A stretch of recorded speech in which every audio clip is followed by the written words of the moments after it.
off 50% of those, because there's going to be a timeline to where that may not happen all by next year, just as we saw that 508 go down to 434. It took a whole school year. It lags.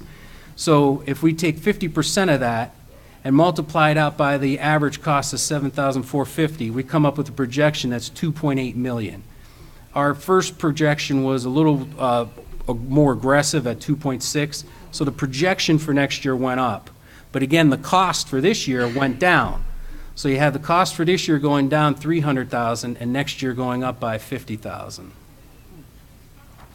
So it was great that we got that settlement, and it was perfect timing for our 5-year forecast. I mean, you couldn't ask for better timing. So we're still living within our means. We're current resources, spending within current resources. So as we spend within current resources, we're able to accumulate a fund balance, and we want to preserve that fund balance. So, and this is no change from the draft. We have 6 years of spending within our current resources, and then in 2020, there's some deficit spending starting. Again, now this is 4 years out. So Mr. Njali and I, we have a lot of time to adjust our budget and plan for that deficit spending. This is where we can control our destiny. When we don't have deficit spending years, that controls our destiny, and we won't have to go for new levies. So that's the main, and that's the very, very favorable information for the district. I think if you took an average district out there, they would probably be either deficit spending now or in year 2 or 3. So this helps our levy cycle. Also, we have the ending fund balances. We're funded for all of the years on our 5-year forecast. Very fortunate for that. So some of the facts that we had, and we reviewed these again at the committee meeting. Property tax revenue took a hit this year in 2016, but in 2017, we will be rebounding back. Other revenue will have a decrease in 2019. We're getting ready for the pre-K 5 building, and we're funding that ourselves without going for a bond. So phase 1 of the building project is going to be funded by a COPS financing. We're projecting that now because now it's becoming a real item. And in fact, we're going to be approving that on the board agenda tonight. Purchase services should decrease as students return to the district, and we see that now. So we see the trend, and now we're projecting that. The last 2 facts is 6 years of spending within current revenue. This is fantastic news for the district. This is what we have to keep riding and stretch that out as far as we will. And Mr. Jolly and I will definitely make sure that happens. And then the district is funded for all 5 years of the 5-year forecast. And in 2021, we have the renewal levy coming up. Every 5 years that comes up. So that's projected on there too. Then that concludes my section. Thank you, Dr. Rock. Board, do you have any questions for Treasurer Dr. Rock about 2.1 Treasurer's update or cash reconciliation or 5-year forecast? I don't. No, thank you. Thank you, Dr. Rock. You did a great forecast. Thank you. I appreciate it. Next on our board agenda. We got to approve it. Oh, I'm sorry. Yeah, I'm moving. I'm sorry. Can I have a motion for the consent Treasurer's report and financial recommendations 2.1, 2.2, and 2.3? Mr. Chair, I move that this board under consent agenda approve items under the Treasurer's report and financial recommendations 2.1, Treasurer's update 2.2, cash reconciliation, and 2.3, 5-year forecast. Do I have a second? I second. Moved by Vice President Mitchell, second by Board Member Gator. Open for discussion. Any discussion at all? Hearing none, Dr. Rock, would you please call the roll? Mrs. Moomin, Yes. Mrs. Gator, Yes. Ms. Mitchell, Yes. Mr. Freeman. Yes, motion carries 4-0. Next on our board agenda is the consent superintendent's recommendation and presentation for board action administrative staff. Mr. Jolly? Yes, 3.1 is the retirement of our food service supervisor, Jackie Thompson. 3.2 is the accepted resignation of Ms. Janet McDowell, high school principal, John Fogelman, business manager, and Andre Rudolph, assistant principal at a high school. But I would like to announce that Mr. Rudolph is going to become the new head principal of Rhodes High School in Cleveland, Ohio. I'd like to everyone give him a round of applause.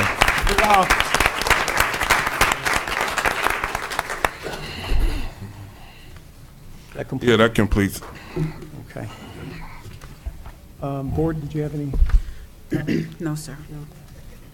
Board, I need a motion for consent superintendent's recommendation and presentation for board action, administrative staff 3.1 and 3.2. Yes, I'd like to make a motion to accept item number 3 as a consent agenda, superintendent's recommendations and presentation for board action administrative staff. That would be 3.1, retirement of Jackie Thompson, and 3.2, resignation of Janet McDowell, high school principal, John Folkman, director of business affairs, and Andre Rudolph, high school assistant principal. Do I have a second? A second. Moved by Member Gator, second by Vice President Mitchell. Floor is open for discussion. Any discussion on those items, board? Hearing none. Dr. Rock, would you please call the roll? Mrs. Gator, Yes. Mrs. Moomin, Yes. Ms. Mitchell, Yes. Mr. Freeman. Yes, motion carries 4-0. Next on our board agenda, consent superintendent recommendation and presentation for board action, certified staff. Superintendent Jolly? Yes, 4.1 is resignation of Nicholas County High School health teacher. 4.2, 3, and 4 are all programs that the board approved at the May meeting, and these are the people who are working the programs. 4.5 is supplemental for Miss Denise Edwards, middle school drill team. The drill team was our ballet team this year, so this is supplement for her in that position. 4.6 is a resolution of non-reemployment of a limited teacher's contract. And that concludes the explanations of the fours. Thank you, Mr. Jolly. Board, any discussion? Go ahead and discuss. Okay. Can I have a motion, board, for consent superintendent recommendation and presentation for board action certified staff? Oops, I'm sorry. 4.1, 4.2, 4.3, 4.4, 4.5, and 4.6. Mr. Chair, I move that this board approve by consent agenda superintendent's recommendations and presentations for board action certified staff. Items 4.1, resignation, 4.2, employment summer school, 4.3, employment curriculum mapping of the teachers noted, and 4.4, employment of teacher, 4.5, supplemental, 4.6, resolution authorizing non-reemployment of limited teaching contract. Do I have a second? A second. Moved by Vice President Mitchell, second by Member Gator. Is there any discussion of those items? No, thank you. Dr. Rock, would you please call the roll? Mrs. Moomin, Yes. Mrs. Gator, Yes. Ms. Mitchell, Yes. Mr. Freeman. Yes, motion carries 4-0. Next on our board agenda is the consent superintendent's recommendation and presentation for board action certified staff. Superintendent Jolly? Yes, 5 is a resignation of a substitute custodian and Delorean Griffin, Secretary 3.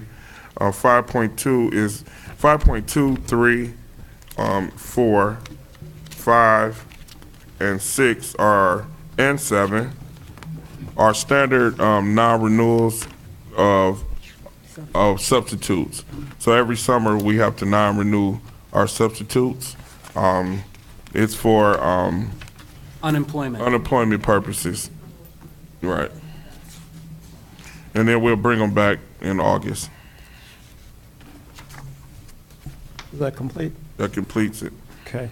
At this time, board, I do need a motion for the consent superintendent's recommendation and presentation for board action classified staff 5.1, 5.2, 5.3, 5.4, 5.5, 5.6, and 5.7. Mr. Chair, I'd like to move that this board approve by consent agenda superintendent's recommendations and presentations for board action classified staff. 5.1, resignation. 5.2, non-renewal, substitute security officers. 5.3, non-renewal, substitute paraprofessionals. 5.4, non-renewal, substitute food service. 5.5, non-renewal, substitute bus driver. 5.6, non-renewal, substitute secretary. 5.7, non-renewal, substitute custodians. Do I have a second? I second.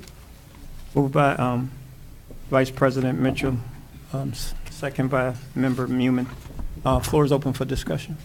Any of those items, board? No, sir. Dr. Rock, would you please call the roll? Mrs. Gator, Yes. Mrs. Moomin, Yes. Ms. Mitchell, Yes. Mr. Freeman. Yes, motion carries 4-0.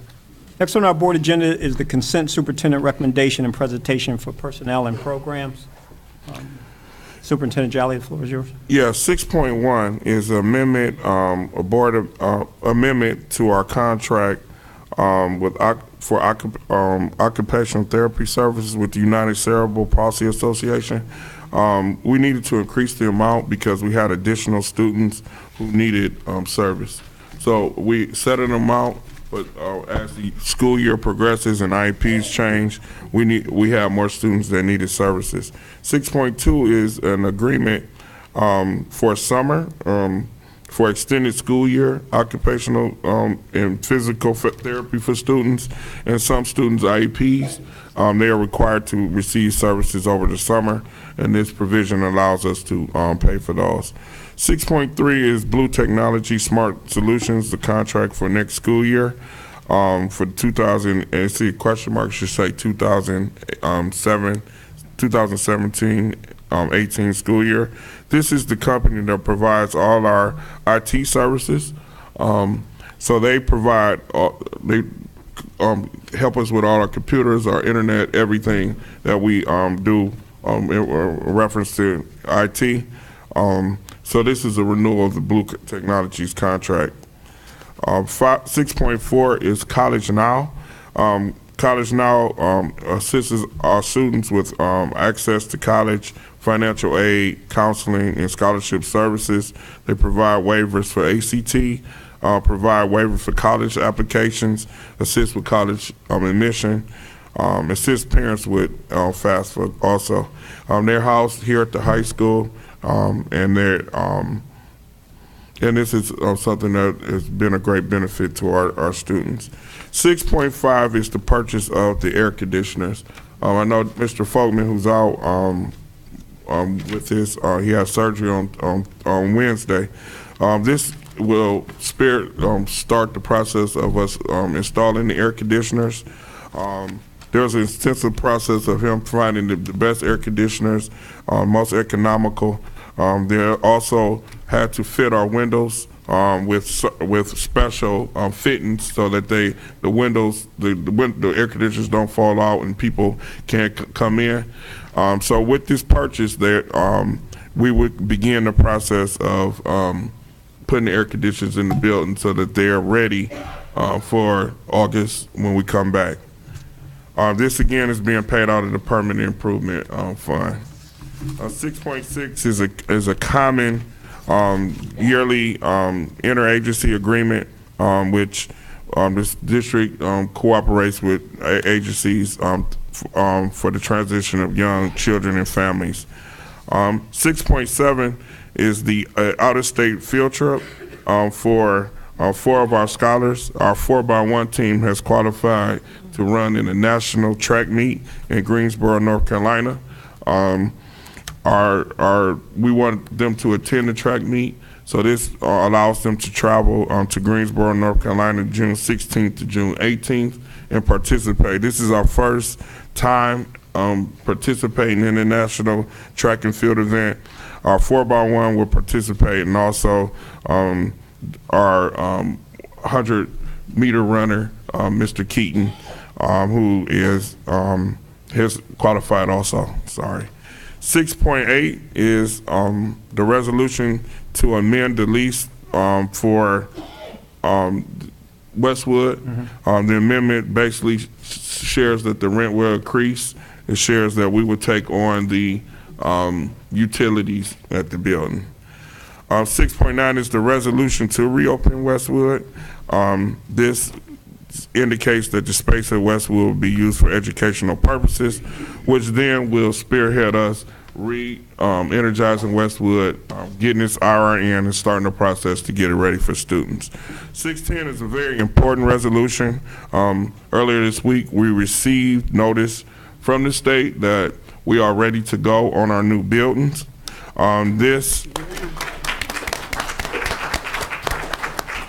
This resolution cements the commitment of our school board to move ahead with the project. It shares that we will have to come up with our share first. So in order for us to get approved, We have to come up with our share, which is about $12 million. Dr. Rock has a plan. We shared at the meeting on May 4th where we can do it ourselves without going to the taxpayers on the first phase. And the passing of this resolution actually really gets us in the game to build the new building. So it's Dr. Rock, you want to add anything on that? Yes, this is a historic moment for the district. This is the step one for the new buildings for the district. It's official now. All of that hard work that we've done since before the day I was hired, working very close with the board and Mr. Jolly and weighing every option that we can that minimizes the cost to taxpayers but maximizes the opportunities for our scholars. So this is a historic event. We got to mark this down. And it's been a lot of negotiations with the state. Since I've been here 2 years, we've been really fighting to try to get this opportunity for us. We've been postponed twice in this process, where we thought last summer that we were going to get this opportunity, and we stayed at it. We went down on March 6th and talked to them and shared our story with them, and we finally got confirmation that we are next in line. So this resolution moves us forward. And then 611 is a resolution to accept a deal with North Randall, to partner with North Randall on a deal that North Randall has. I'll let Dr. Rock share more about it, or our attorney about where we are with that. So, Come on down, Chris. Thank you, Board. Mr. Jolly, Dr. Rock. So as you know, we've been working with the village and its legal counsel to come up with a revenue sharing agreement, which is a necessary step in working with the village so that they can, in turn, come up with a community reinvestment area agreement to propose for a potential developer of the old Randall Park Mall facility. I'll hand out a draft of that revenue sharing agreement to you. Thank you. Thank you.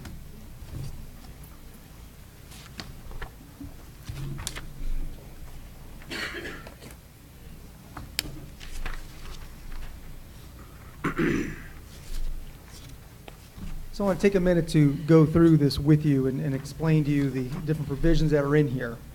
The first page, page and a half, are the whereas clauses that talk about the facts that led to this agreement. Whereas there is a company, Industrial Commercial Properties, that is proposing to construct an industrial commercial operations facility approximately 650,000 square feet on 67 acres of land located at the former Randall Park Mall location. And whereas that the village is looking to offer them an abatement to encourage them to actually come here. It's no guarantee, of course, that they're going to come, but the village, I think, has been working very hard to try to come up with a plan for them to come to your community. But that requires, and City Council or Village Council has passed an ordinance to allow for a 75% abatement in that area, that community reinvestment area, for a period of 15 years. But because of the length of time and because of the amount of the abatement, it's a kind of abatement that requires your approval for it to go forward, because that means, of course, you will be foregoing real property taxes for this opportunity to occur. And so we talk about that on the first page as well. And there's a community reinvestment area agreement that right now is a proposed agreement between the village and Industrial Commercial Properties, and I've attached a copy of that to the document you have. If you are able to go ahead and approve this tonight, that'll allow the village to then move forward and formally offer that. And I know that they're under a tight time frame for doing that as well. There's also certain notice procedures. Under Ohio law, when an abatement of this amount is being requested, you have up to 45 business days to consider that. And under another section of law, you have 14 days to consider. And the village has asked that, given the impending nature of this, that you waive that time period. And so that's mentioned in here as well. It's also mentioned in the resolution that has been provided to you. So therefore, the terms of the agreement, first term on page 2, this would be for a 15-year tax abatement. This agreement would go into effect immediately and continue until such time as the abatement ends under the community reinvestment area agreement between the village and the property owner. Section 2, because you are foregoing real property tax revenue for this abatement, Ohio law provides you've negotiated with the village to receive a portion of the income tax that would be developed from the payroll that comes. Again, the estimates right now could be up to $32 million of payroll developed from this.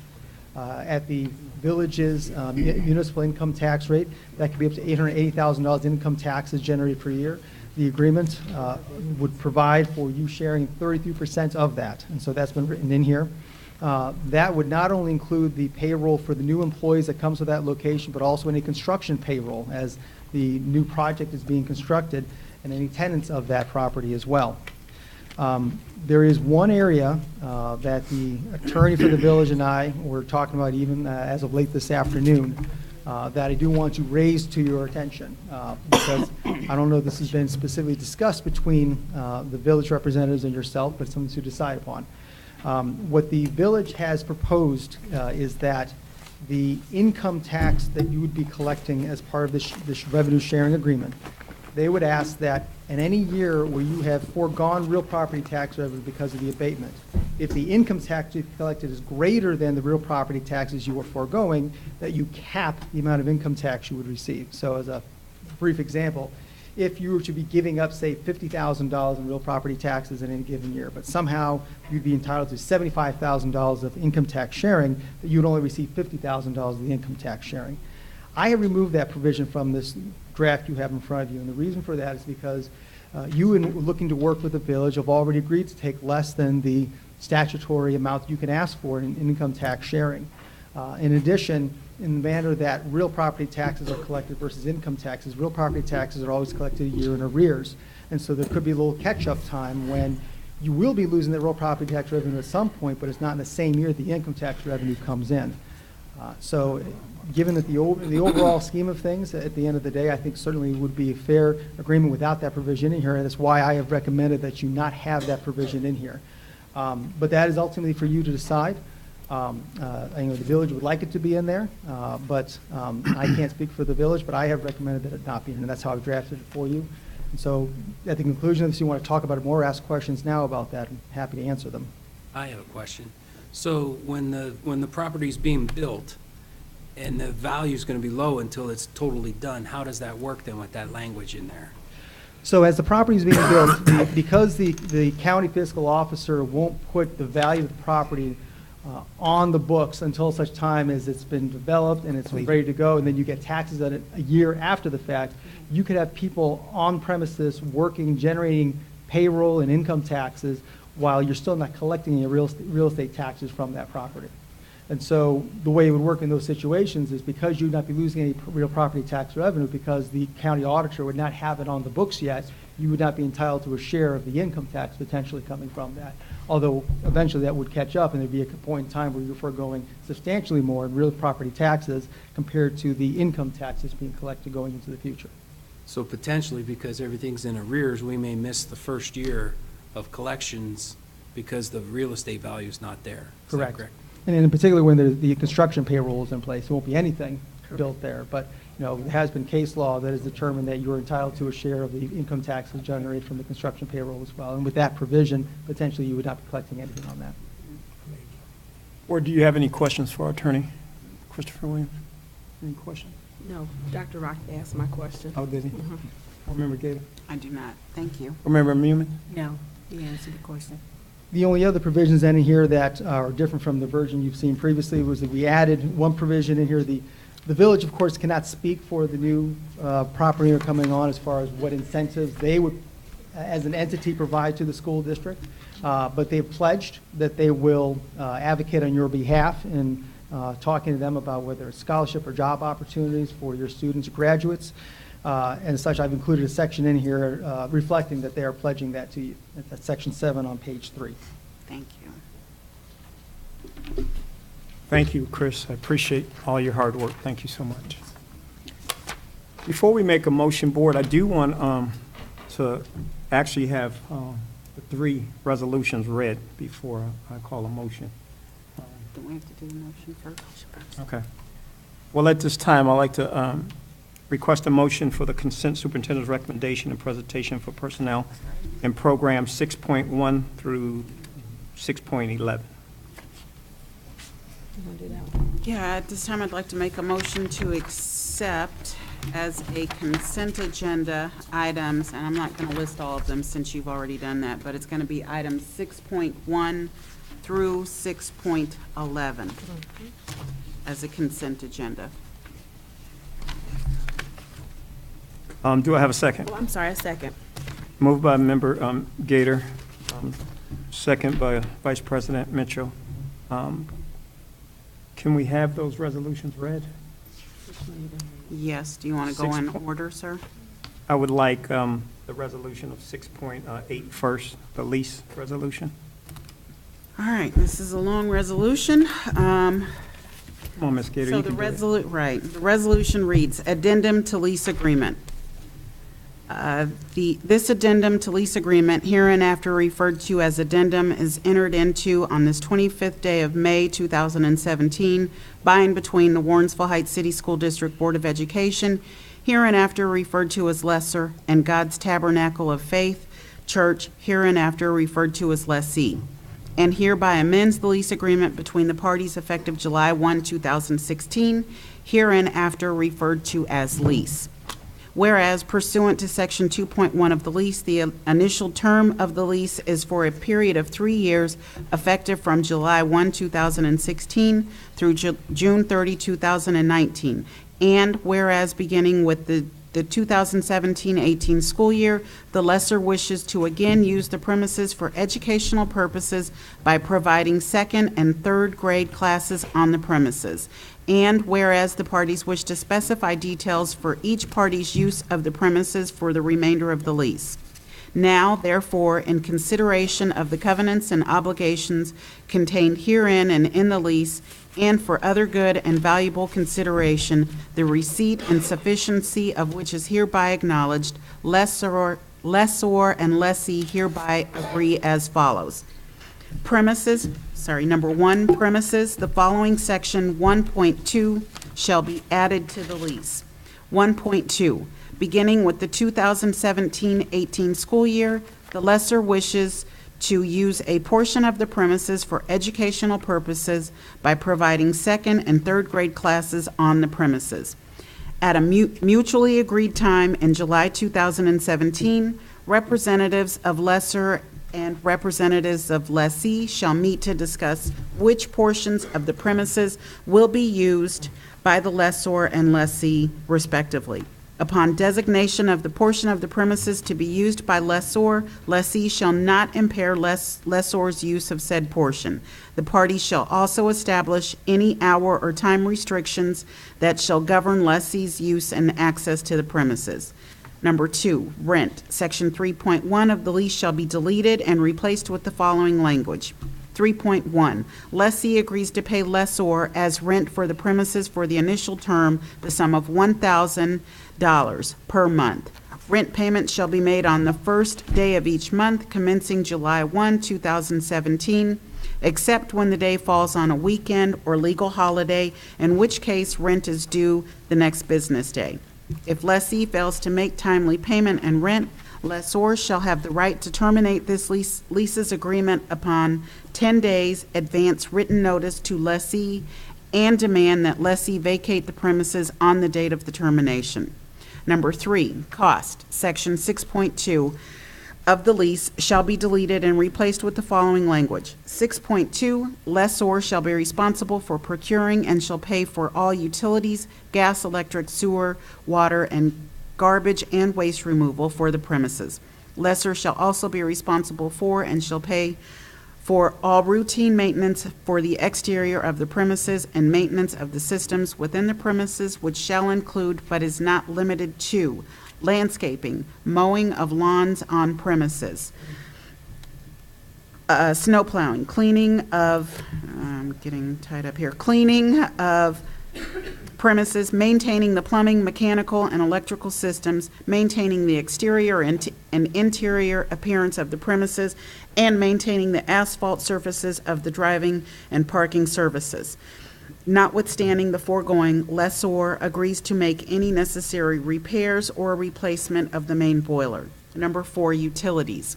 Sections 10.1 and 10.2 of the lease shall be deleted and replaced with the following language. 10.1, lessor shall be responsible for and shall promptly pay all charges and fees for all utilities consumed on the premises, including but not limited to gas, electric, water, sewage, and garbage and waste removal.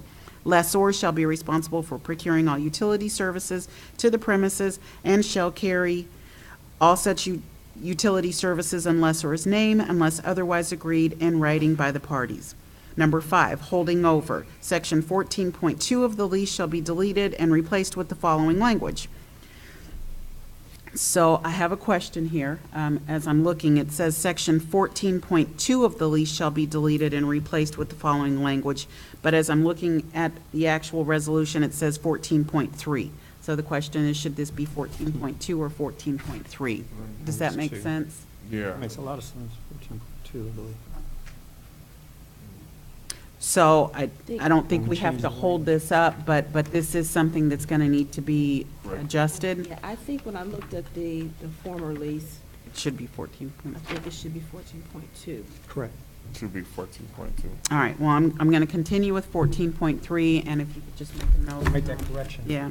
So 14.2, should lessee hold over or continue to use or occupy the premises following the initial term of this agreement, lessor may demand that lessee vacate the premises promptly, which shall not exceed 10 days, or at the sole discretion of the lessor.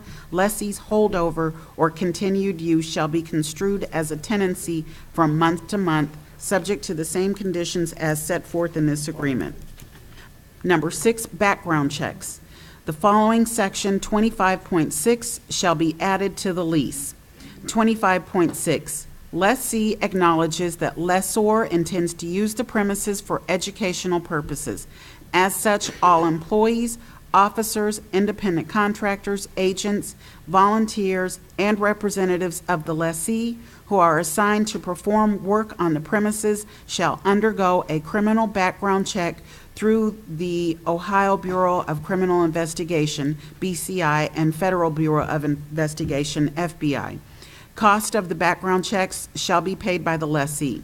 Lessee shall provide proof to the lessor that the results of the background check indicate that each individual assigned to work on the premises has not been convicted of or pleaded guilty to any offense described in ORC 3319.39B1. Number 7, the aforementioned amendments to the lease shall be effective beginning July 1, 2017. Number 8, except as modified by this addendum, all other terms and conditions of the lease shall remain in full force and effect. In witness whereof, the parties hereto have signed this addendum on the day and year first written above. Lessor, Warrensville Heights City School District Board of Education. Lessee, God's Tabernacle of Faith Church. State of Ohio, Cuyahoga County. And then, do I need to read the notary as well? No, you're fine. Do not? Okay, good. So that is the end. Thank you, Board Member Gator. I would need someone to read 6.9 resolution to reopen Westwood. Board President, I'll happily read 6.9 resolution to reopen Westwood effective at the beginning of the 2017-2018 school year. Whereas on March 25th, 2010, the Board of Education adopted a resolution closing Westwood at the end of the 2009-2010 school year due to declining enrollment and declining resources, and whereas the number of students enrolled in the Warrensville Heights City School District has increased and necessitates the need for more space. Whereas the Board of Education now has sufficient resources to operate an additional school building due to the increased enrollment. Now therefore be it resolved by the Board of Education of the Warrensville Heights City School District, Warrensville Heights, Ohio, that Section 1, the Board of Education hereby determines that Westwood will be reopened as a primary school for students in 2nd and 3rd grade effective at the beginning of the 2017-2018 school year.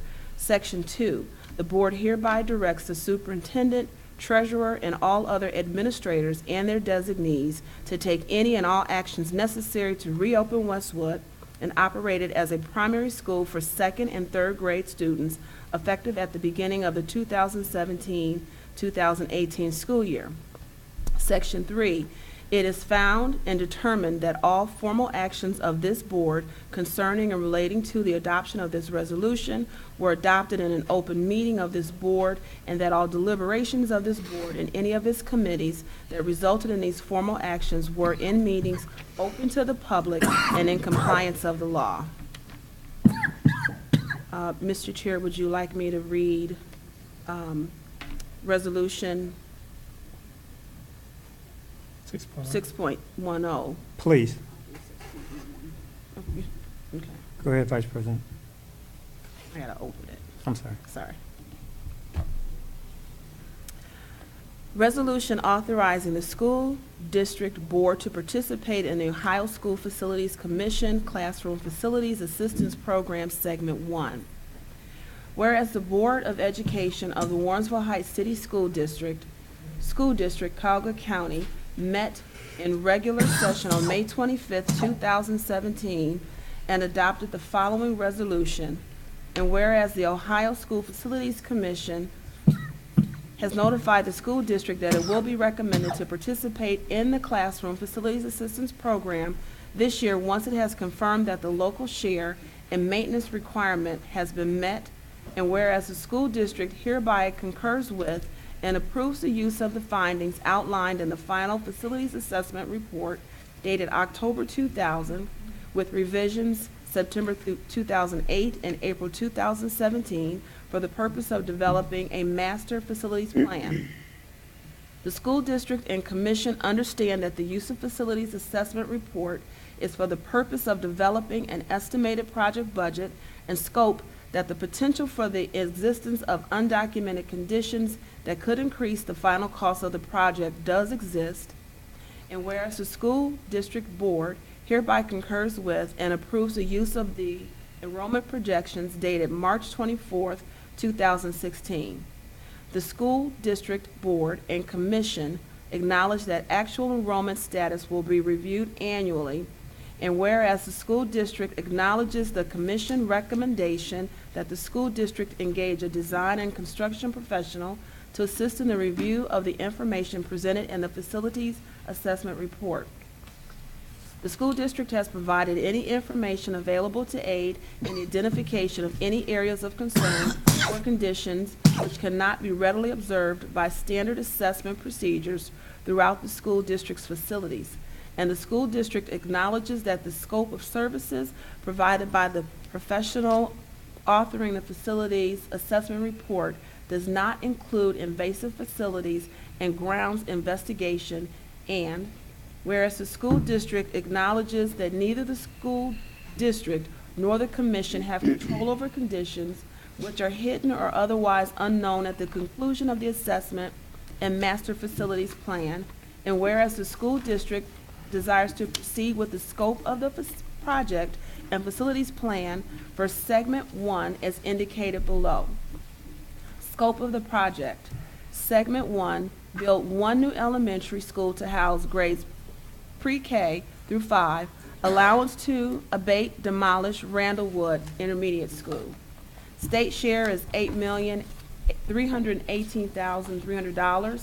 The local share is $17,676,388. The total project budget is $25,994,688. Credit for ELP expenditures of $4,712,505, which is applied to local share portion of project. State share, $8,318,300. Local share, $12,963,883. Project total budget, $21,282,183. Now therefore be it resolved by the Board of Education of the Warrensville Heights City School District, Cuyahoga County, Ohio, that the scope of the project and master facilities plan for the classroom facilities project be hereby accepted. Thank you, Vice President. Last but not least, 6.11. All right, I will take that one. Thank you, Ms. Gator. Resolution waiving required notice from the Village of North Randall, Ohio, in connection with a CRA agreement between the Village of North Randall, Ohio, and Industrial Commercial Properties, LLC, approving a revenue-sharing agreement with the Village of North Randall, Ohio, and making related authorizations. The Board of Education of Warrensville Heights City School District, Cuyahoga County, Ohio, met in regular session on the 25th day of May 2017 at the offices of said board with the following members present.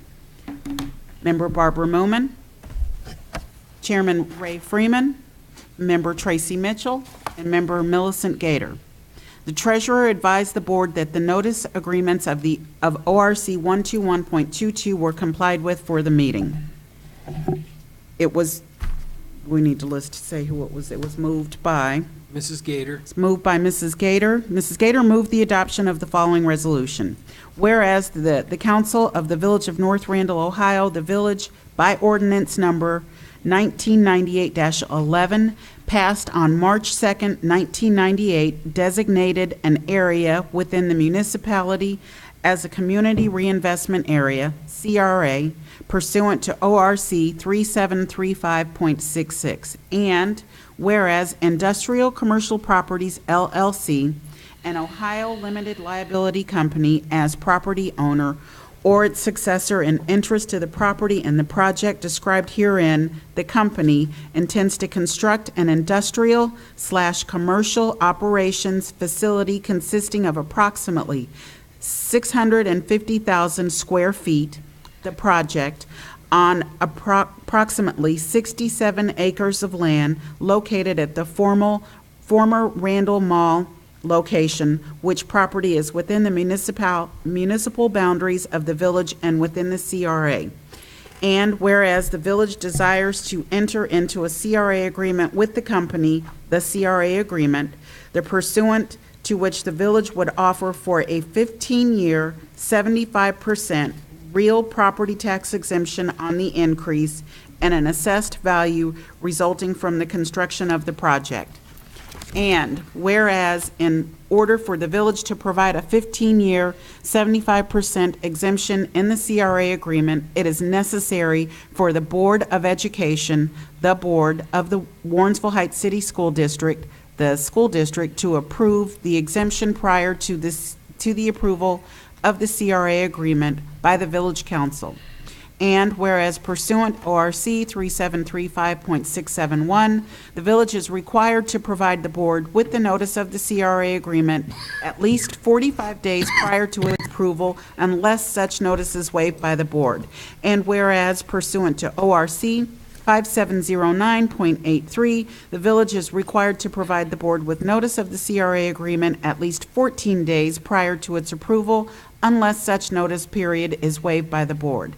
And whereas the village and board have negotiated regarding the terms of a revenue sharing agreement, the revenue sharing agreement, substantially in the form attached hereto as Exhibit A and incorporated herein by reference, pursuant to which the village would make annual payments to the board equal to 33% of the total annual municipal income tax revenues received by the village from its levy on the wages, salaries, commissions, and other compensation of new employees located at the project as a result of the CRA agreement for the preceding calendar year.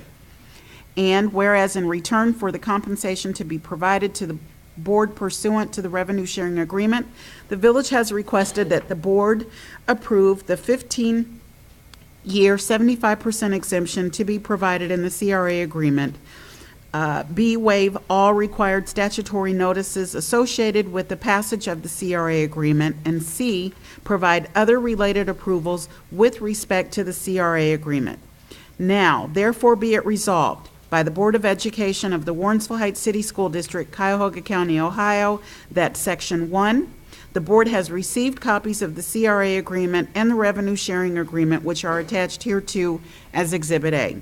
Section 2, in return for compensation to be provided to the board pursuant to the revenue sharing agreement, the board hereby approves A, approves the CRA agreement and the exemption provided herein. B, waives the 45 days business notice required pursuant to ORC 3735.671. C, waives the 14-day notice pursuant to ORC 5709.83. And D, agrees that the compensation to be provided to the board pursuant to the revenue sharing agreement is in lieu of any other compensation that may be provided to the district under ORC 5709.82.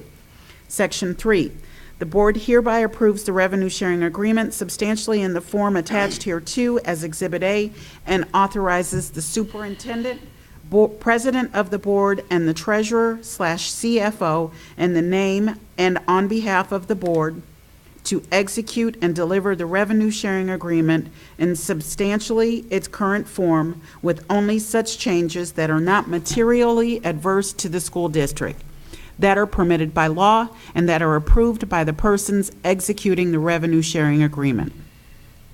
Section 4, it is found and determined that all formal actions of this board concerning and relating to the adoption of this resolution were adopted in an open meeting of this board, and that all deliberations of this board and any of its committees that resulted in these formal actions were in compliance with the law. Seconded by Tracy. Yes. Member Mitchell, Tracy Mitchell, seconded the motion, and upon roll call, the vote resulted as follows. So we will do a roll call. Yes. Yes, sir. Any discussion on the item? No. Dr. Rock, would you please call the roll? Mrs. Moomin, Yes. Mrs. Gator, Yes. Ms. Mitchell, Yes. Mr. Freeman. Yes, motion carries 4-0. Next on our board agenda is district policies. Ms. Gator. So I really don't have any policies to discuss, but what I would like for us to do, and I might be kind of difficult since we have a member missing, we do have the updates, I believe it was 35.2, that we still need to review. And a lot of those updates need to be done before the next school year. We had discussed completing those updates in a work session format. Okay. Where that is all that we focus on. I noticed that Mr. Jolly gave us some information about graduation requirements. That is one of the policies that's being updated. Okay. So there's some pretty crucial policies that we really need to take a good look at. So I guess I'm just asking if we could, start considering a date and time to review those policies. We will look at that. Any update for board conferences at all? Yes, we do have updates for board conferences. Is Jonathan back there with the PowerPoint? Yes. Just give me 1 minute, please, to pull mine up.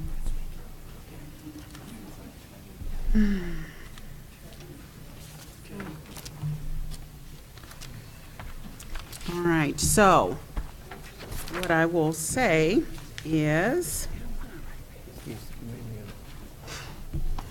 so Member Mitchell and I attended the Regional Board Conference May 5th and 6th in Independence, and it was a conference that was given by the Shelechty Center, which is a private nonprofit organization that's committed to partnering with school leaders across the country to transform districts into engagement-focused organizations.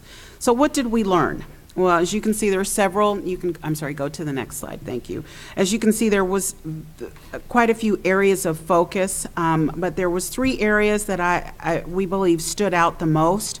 Engagement and accountability, A to F accountability, and a priori judgment. So day 1, you can go to the next slide, please. Day 1 was a discussion about relationship between engagement and accountability. And day 2 was a presentation by John Tanner, who is the author of various books and essays that are centered around the education reform. He is also the founder of an organization called Test Sense. And one of the things that he repeatedly asked us was this: for what am I accountable and to whom? So that was a question that we had to ask ourselves, and I would say that administrators, anybody that's affiliated with the school district should be asking that same question of themselves. And as a lead-in to the next slide, I'd like to read this. It says, what if someone in a position of power insists you build a building that is pretty much guaranteed to fall down, threatens you with losing your job if you don't build it, and after it starts to crumble, points to you as the source of failure? That's pretty much what the A to F accountability system is. What the A to F accountability system does is it rates schools and districts with the A to F letter grades. This is a policy idea that misrepresents what happens in schools by reducing it to a single mark that can only be partially correct given the complexity of schooling. So there was a lot of discussion about the A to F accountability and the overall ranking.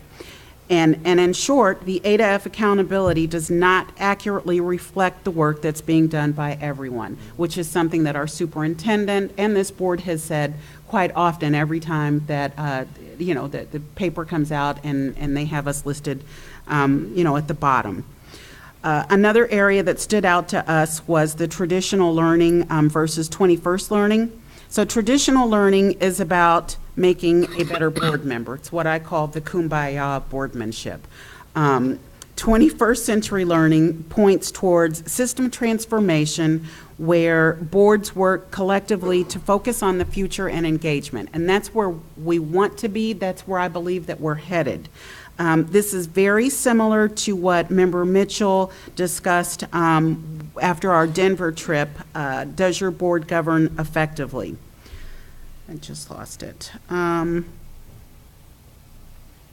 So another area that they discussed was partial accounting and the a priori judgment. So by definition, a priori indicates a judgment or conclusion that's reached without any basis in actual experience.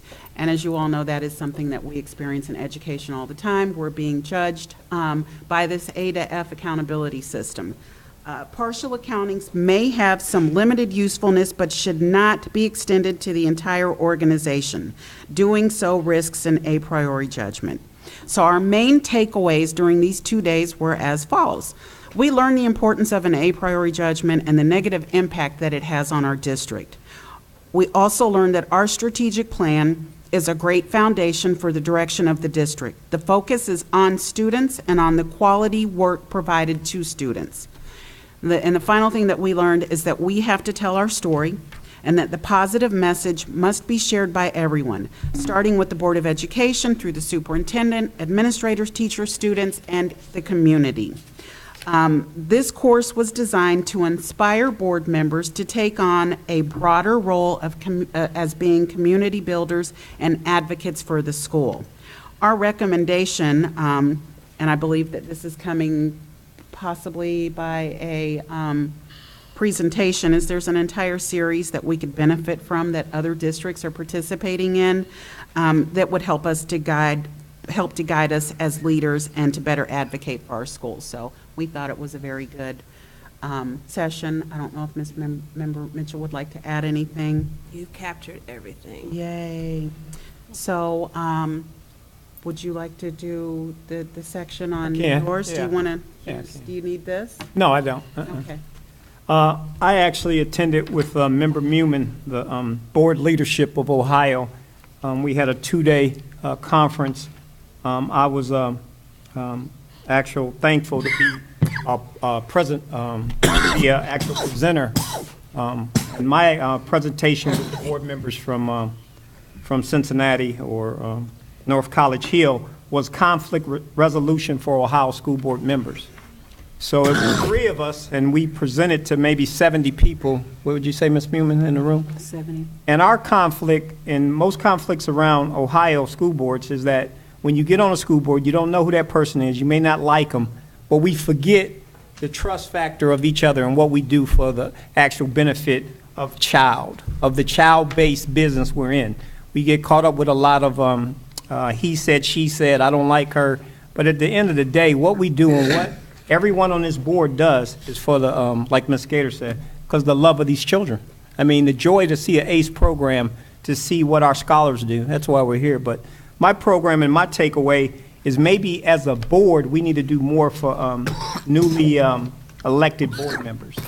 Something like Ms. Gator started in 2015, an actual booklet for the board members to, come aboard and make them know the do's and don'ts of a board member.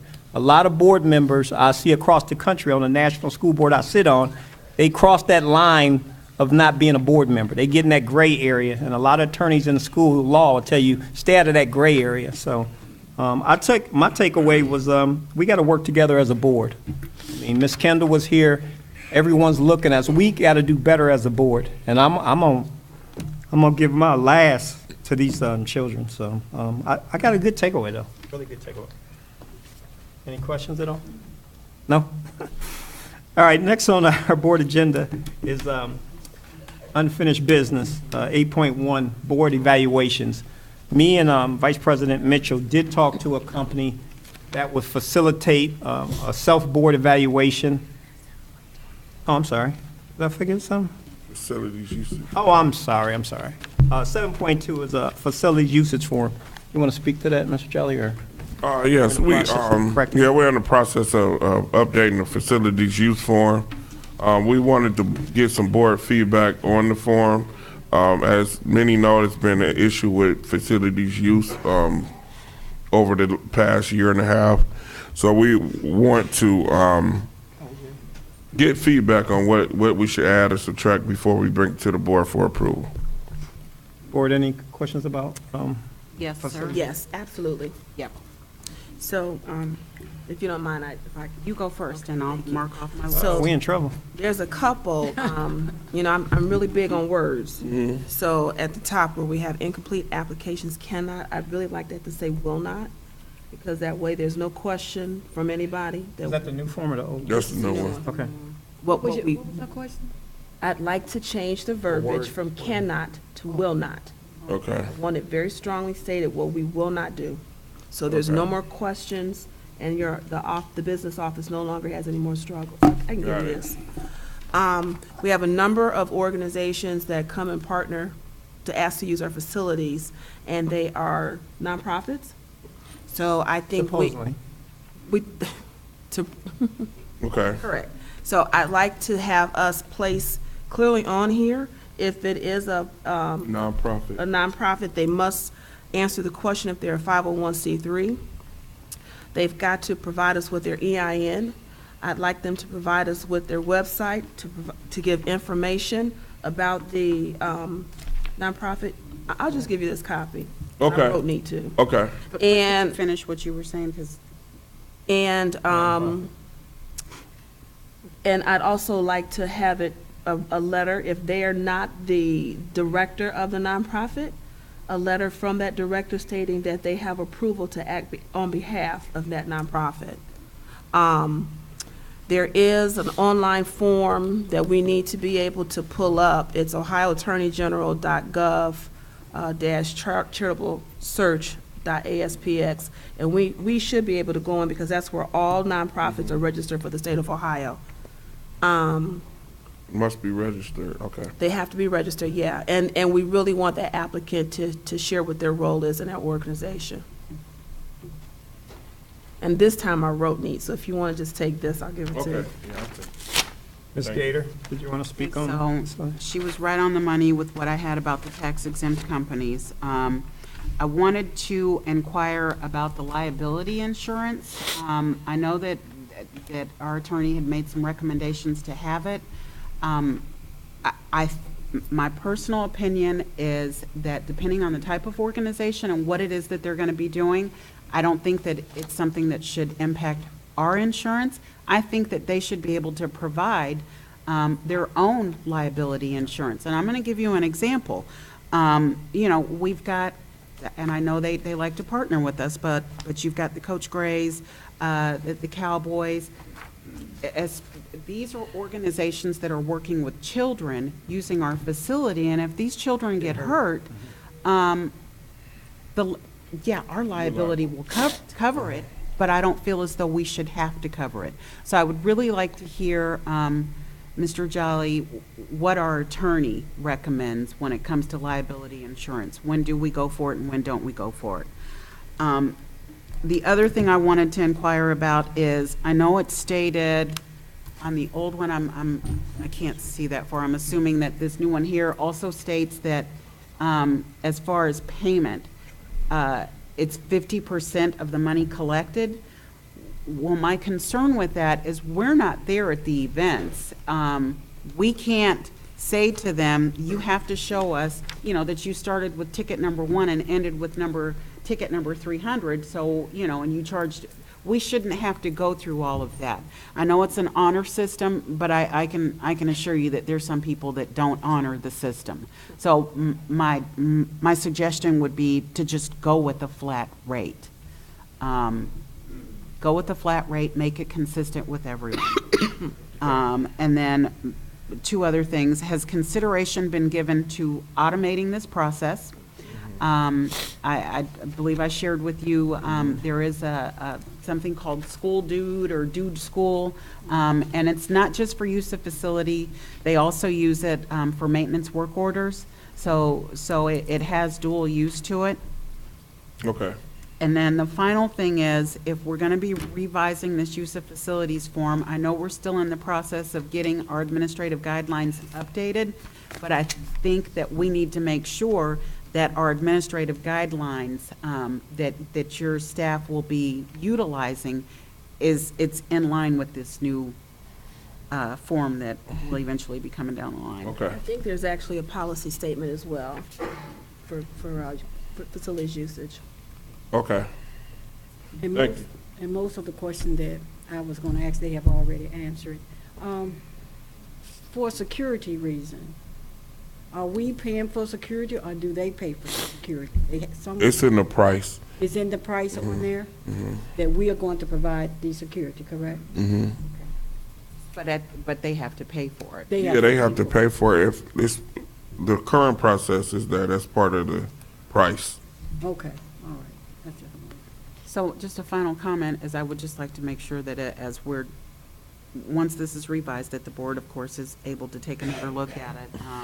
But I'd like to make sure that, that we definitely have, it's uniform, that we're doing it the same For everybody. everyone. Right. So we might need to be a little bit specific about Right, what we have to those be different clear. groups look like and what the fee would be for them. Got it. So at this time, we put a hold on all permits until this discussion is think that's till a we good finalize all the discussions. Thank you, Superintendent. Next on our board agenda, unfinished business, board evaluation. I can speak to that. As a board, we need to get an actual self-evaluation. Me and Vice President Mitchell did talk to one company, and it's Steve Kamen. Steve Kamen is actually one of the providers of the, was he at the conference you guys attended? No, he was not. Okay. Would you want to speak to our conversation with him real quick? Oh, sure. So, I take that back. Steve Cameron was at the ESC Collective Conference. That's what I Dave thought. Farnhurst, who we met with, was not. Oh, okay. When we met with Mr. Farnhurst, was it last Wednesday? Mm-hmm. What we wanted to do is, as a board, come together, as Chair Freeman stated, and develop our self-evaluation, which is an evaluation that we as a board do collectively. How are we performing? How are we delivering on what we've said we would do over the course of our year? But to help us with that self-assessment, we first have to develop board goals. So this organization would come in with us and help us develop board goals, which we then would be able to do a self-evaluation. The board goals for this year would take us through the balance of 2017, and then we would need to sit down and either decide at this time that these board goals would carry from whatever date we establish them until next year, or we would start fresh again in January. The other thing that we talked about with Mr. Farnsworth, as we shared information, he had a good amount of questions about how we function as a board.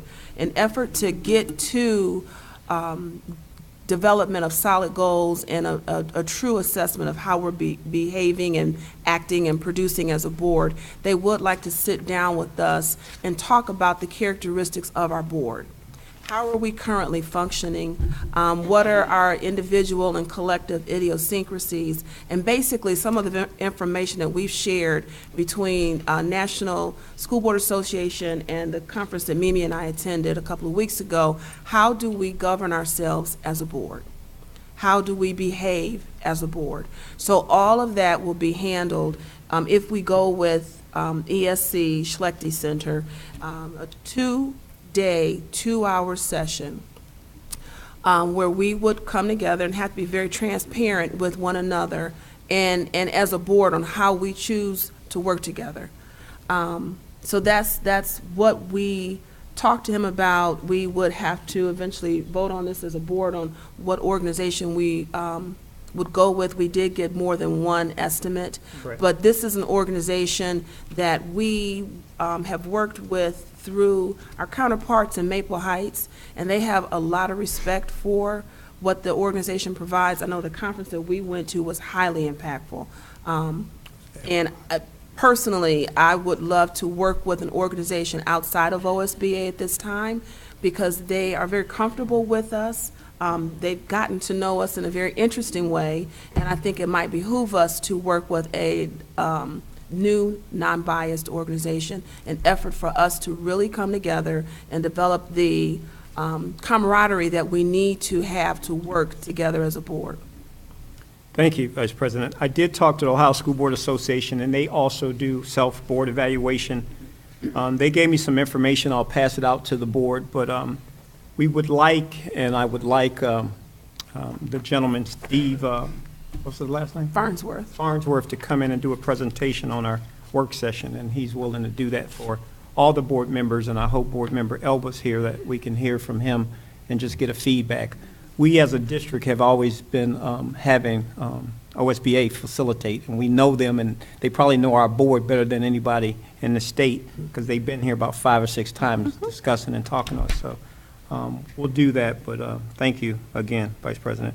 Also, 8.2 board policy updates. We don't have any updates from Sue.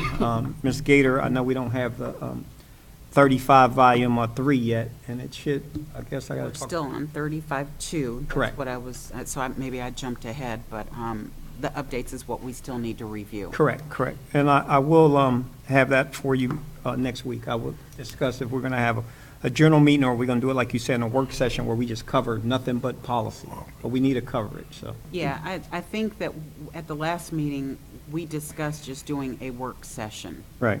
So what I was asking for was us to come up with a date Okay. to do a work session. I just want to work in conjunction with the superintendent because I know he may have information too that he may want to share on that. Definitely June. has, no, he has to be there. Okay, yeah.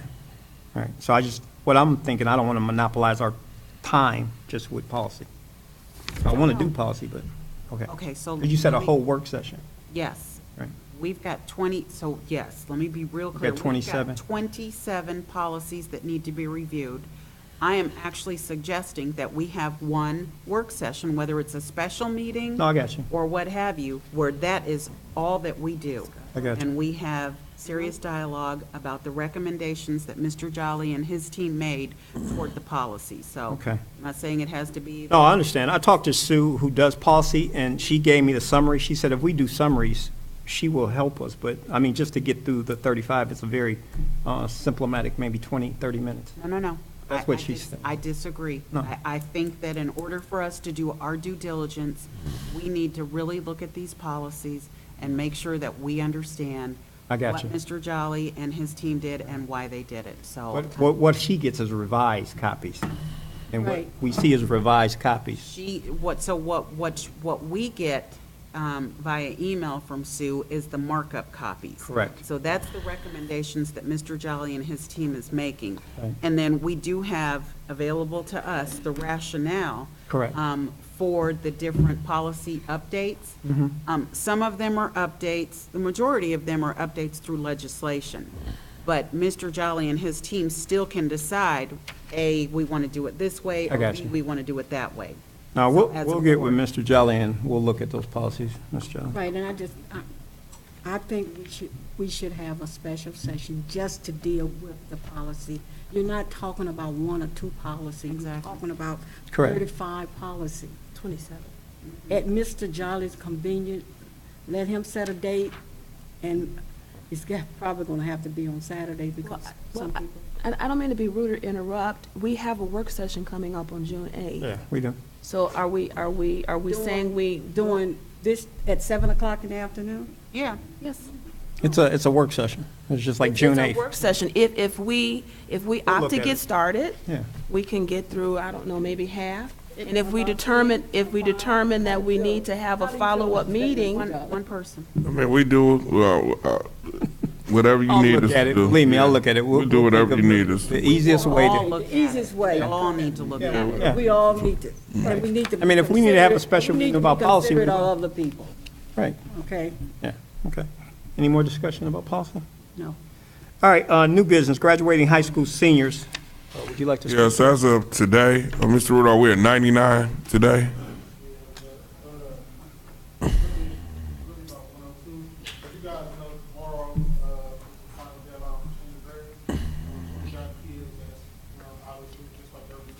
Working through the wire, so you got kids online, and then kids finishing up with senior presentations or something just for another random class. Right now, the art calculation is 102, so that's where we Right. 102, that's fantastic. last 2 or 3 kids finishing their online stuff, making sure they're turning these things in by tomorrow and ready for final. So, and that's out of 112, correct? 113. All right. Hey, good. So we do have some young people who have to take the OGT this summer. That were short one test. I think we had how many was short one test? Yeah, it was a few. Last year, I do want to report we have 4 last year who weren't successful, didn't pass portions of the test.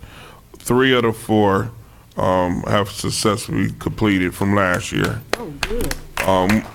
One of them will be participating in the graduation, on our graduation May 31st.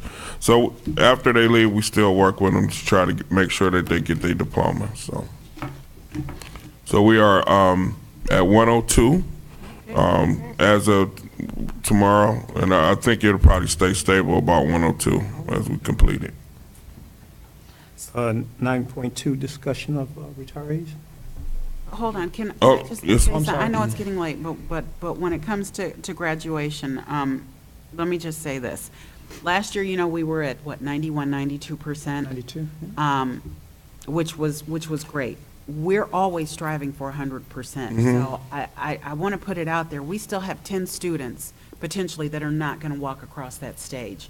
So while, the majority, 80% of our students are walking, we still want to be at 100%. And I know you know that, but I want to put it out there.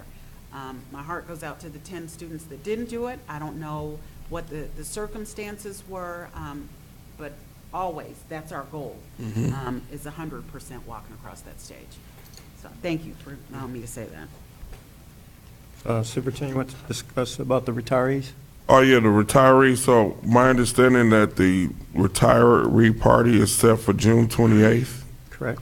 I'm not sure the location. It's at the At the Civic Center, June 28th. Civic Center. I think so far we got 4 retirees. Is that correct, Kenya? 4? I thought it was 8. Yeah. I can't tell you off the top of my head. I can pull it up if you like. But it'll be June 28th.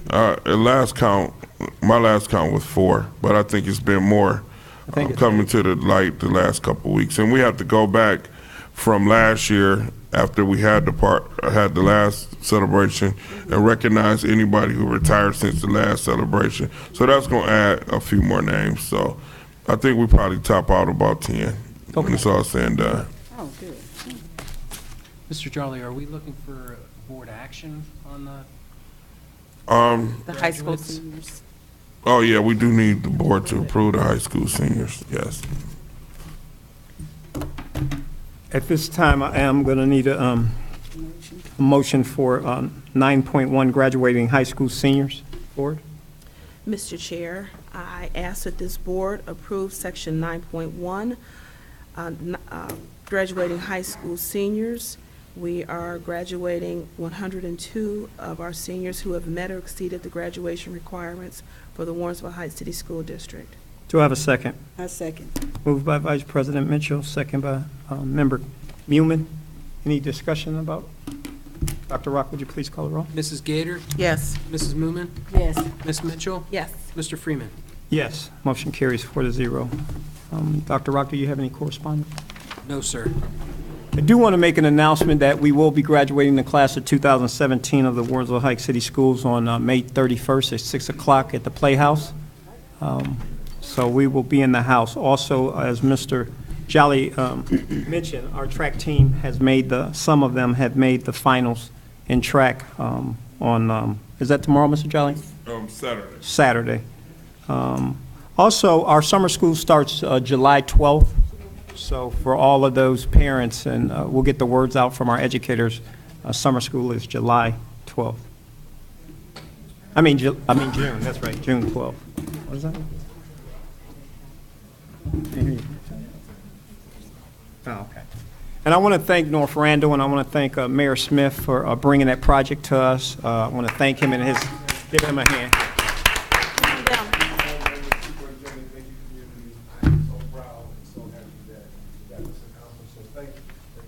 Thank you. Thank you. Thank you. At this time, I will need a motion to adjourn. Mr. Chair, I move that we adjourn this meeting. Do I have a second? Moved by Vice President Mitchell, second by Ms. Muman. Mrs. Moomin, Please call the roll. Yes. Mrs. Gator, Yes. Ms. Mitchell, Yes. Mr. Freeman. Yes, we are adjourned.